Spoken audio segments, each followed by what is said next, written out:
The SportsMax Zone on the eve of the first Women's One-Day International between England and West Indies at the county ground in Derby. The discussion of West Indies' poor recent batting performances continues to take centre stage. Now, the Windies were whitewashed 3-0 in the T20 leg of their tour of England, and their skipper Hayley Matthews declared that too much is expected of her teammates, whom she acknowledges are not up to the standard required for international cricket. Matthews blames the lack of a proper system within the West Indies for this deficiency. Now, investing resources at the grassroots level is commonly mentioned as an avenue that can effect improvement. In February of last year, Matthews was appointed as a global ambassador for the Barbados Royals Girls Cricket Club, which was established in December of 2023 with the goal of providing mentorship and resources to 100 young ladies to foster their cricket development. Matthews described the creation of the Barbados Royals Girls Cricket Club as a significant development move for women's cricket. She said, "I think it is huge. It is something that we definitely needed in Barbados for a long time now. I honestly think it's something that has been needed for a very long time, and that's why I'm so happy to see it come to fruition. Hopefully we can see this thing really take off and present girls with a lot more opportunities." She added, "I think that to be able to give young girls from age 6 and up the opportunity to be able to come out here and fall in love with the game of cricket is a great first step in Barbados, and hopefully we can see this stuff moving things forward." Head coach of the Barbados Royals Cricket Club since its inception, Yvonne Arthur, joins us now as we explore a grassroots initiative in Barbados cricket and the Caribbean. Yvonne, welcome to the SportsMax Zone. Great to have you on. Let me start by asking you, how happy are you at the moment with the progress of this project? Well, good evening, and thank you all for having me. I'm extremely happy. We are just in our beginning stages, and there's so much that we can achieve and accomplish to help strengthen women's cricket in Caribbean. Yeah, we had a discussion earlier this week on the show, Yvonne, about sensitizing players to the game of cricket at the very early ages possible. Can you talk to us quickly about the age group that you work with, the earliest years, and what was the thinking behind it? Well, we start at 5. Our youngest is 5, and we go up to 15. But if there are any girls over the age of 15, regardless of the level, we accept everyone, because we think that we need to create a safe space for girls to come, fall in love with cricket while learning the basic skills that are required, while building lifelong skills and just building well-rounded individuals that will not only enhance West Indies cricket, but enhance the region. And since the initiative started, how satisfied are you with the number of players it has attracted and the enthusiasm level of your participants? It has been impressive. And as I said, we are in our beginning stages. And the parents, they are our biggest supporters, really, because they bring the little girls every day. And we're just so glad to have them. And as I said, next 5-10 years, we are really going to see the fruits of what we're putting in today. Yeah, Yvonne, can you give us an idea of what the training programs are like? Because obviously with most sports, when you're bringing in, youngsters 4, 5, 6, 7 years of age, usually it's about them enjoying the game and finding ways for them to enjoy. So can you give us an idea of what the program is like for these young girls, especially the youngest ones at your club? Well, we take a really holistic approach, and yes, it's not just about teaching the cricket skills like catching, throwing, running, but mostly life skills. And fun is the fundamental thing that we focus on. And as long as the girls are having fun, they feel like they're seen, they feel supported, they feel empowered, and they're enjoying what we do, they will definitely come back. And that's what we have been seeing since we started in 2023. Yeah.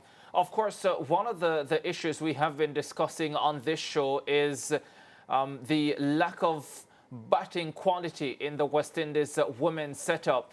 And I was certainly saying a few days ago that to improve that, we needed to get the girls in training programs at a much earlier stage of their development. And I was suggesting 7, 8, 9 years old. Are you yet at the stage where, or at what stage do you start specializing with these young ladies to say, hey, I realize this one has or seems to have a little bit more batting talent. Let's work a little bit more with these in that specific area? Well, we try not to specialize so early because, as you know, cricket requires you to bat, to bowl, to field, and there is a wicket keeper. So we try to focus and have girls doing each skill across the board.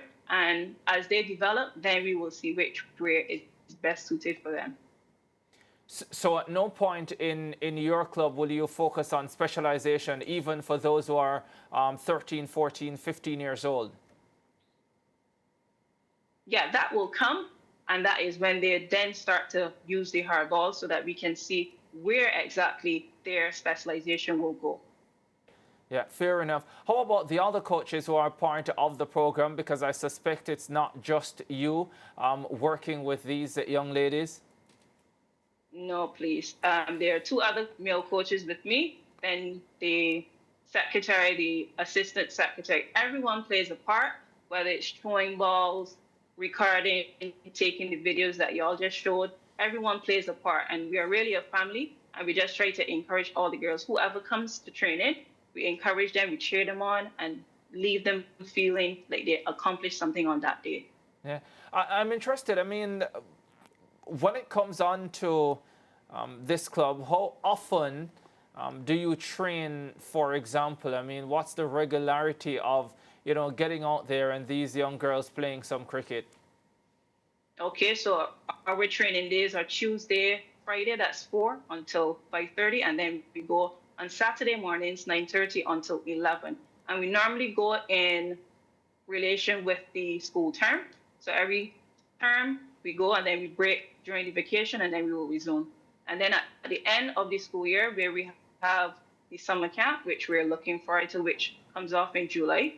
And then at the end of the camp, we have a 6 days competition where we have 6 players on the side, and we try to get at least 1 parent involved on that team. And then the girls have a cricket festival on that day. Yeah, that sounds amazing because, and I know you touched on it earlier as well, because it's so important to get the parents involved because ultimately they're the ones bringing out the kids. In some cases, they're the ones with the spending power as well. To be part of this club, is there a cost associated with that? No, please. This is pre-training for the girls, and that is where our partners come in. Royals, Back for a Chance, Fairbreak, the local credit union here in Barbados, and there are other entities that invest in this program, and they understand the importance of having these girls in this safe space where they can grow, thrive, and just enjoy the game of cricket. Yeah, that sounds really good. And in terms of the numbers that you have at this stage, I mean, what are those like? Well, at this point, we possibly have about 25 to 30 girls that come every week. But in the camp last camp, we had about 70 girls enrolled. And then from the camp, girls would have gone on to the BCA because they would have been older and transitioned into trying out for either the under 19 team or the senior team. Yeah, if you were to give some advice to other entities across the Caribbean who are listening to this interview and would like to start something similar in their individual territories, I mean, what advice would you give to them in terms of, one, the startup and getting things off the ground and what it can do for these young ladies and for the sport across the Caribbean? Well, if they do need, they can get in touch with our Madam Chair, which is Sasha Sutherland, and she has the blueprint of what we have done thus far. And we don't have a problem sharing what we have done. And it's just a community that all of us have to come in to play. All of us have to play a part in getting West Indies cricket even further and enriching the lives of these young ladies. And Yvonne, how excited were the girls when Haley Matthews joined them some months ago to, formally be an ambassador? Yeah. They were so excited. They were lining up for autographs, taking photos, and just having her there, it just showed the girls, well, there is something from this that we can get. And she is always, whenever she's in Barbados, she will pop by and just come and even throw some balls at the girls. And that really made their day. As you can see there, the girls really enjoy her presence. Yeah, and you are strength and conditioning coach as well on a couple of tours for the West Indies on the 19s, weren't you? Including the World Cup? Yes. Yeah. Yes, please. And having been exposed, yes, please. and having been exposed to that and seeing exactly what the level of international cricket is with girls in their late teens, how enthused are you about your project and the possibility of having some of your players transition to that level? I am so excited because even when I would have been young, I wish I had this program available to me where I had a lot of females around me where we can train, we can build friendships, we can encourage one another and just train, just focus on cricket. And I'm really excited, to be quite honest. And in the next 5, 10 years, having to see one of my little girls on your same show, raising their bat for the West Indies will really, really bless my heart. And that will be success for me. Yeah, I can see the emotion and how invested you are, Yvonne. Thanks for talking to us here on the show. We'll be in touch because I think it's a magnificent project and a well-needed project, and we'd like to see more of these projects established throughout the Caribbean. So all the best, and we'll be in touch. Thank you so much for having me. Okay, Yvonne Arthur, head coach of the Barbados Royal Girls Cricket Club there in the Little Bimshire. And we go to break. We'll be back with more on The Zone after this.